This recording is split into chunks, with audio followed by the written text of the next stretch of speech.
গাজওয়া ও সারিয়া। কাফেরদের সাথে মুসলমানদের যেসব যুদ্ধ সংঘটিত হয়েছে, যেসব যুদ্ধে যেগুলোতে রাসূলুল্লাহ সাল্লাল্লাহু আলাইহি সাল্লাম স্বয়ং যুদ্ধ করিয়াছেন, উপস্থিত থেকে যুদ্ধ পরিচালনা করিয়াছেন, সেগুলোকে গাজওয়া।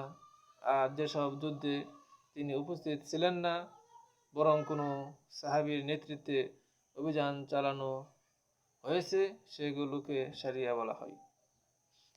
সর্বমোট গাজওয়া ও সারিয়ার সংখ্যা যে কত তা নির্ধারণ একটি কঠিন ব্যাপার।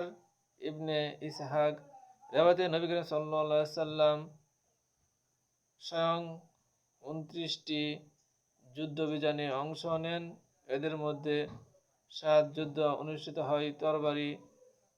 এই 7টি হচ্ছে: 1 বদর, 2 উহুদ, 3 খন্দক, 4 বনি কুরাইজা, 5 বনি মুস্তালিক, 6 মক্কা বিজয়, 7 হুনাইন। এই যুদ্ধটি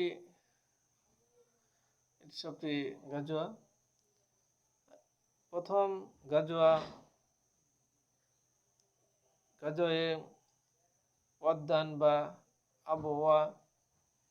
সারিয়ার সংখ্যা 60-এর কাছাকাছি বলে ইতিহাসবিদরা অভিমত পেশ করেছেন।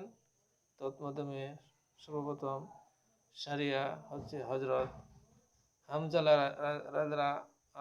রাদিয়াল্লাহু আনহু এর নেতৃত্বে অভিযান। তে আমরা বুঝতে পারলাম যে গাজওয়া কাকে বলে এবং সারিয়া কাকে বলে, এবং গাজওয়া এবং সারিয়ার সংখ্যা জানতে বুঝতে পারলাম। আল্লাহ তাআলা আমাদেরকে সঠিক ইতিহাস জানা এবং বোঝার তৌফিক দান করুন। আমিন।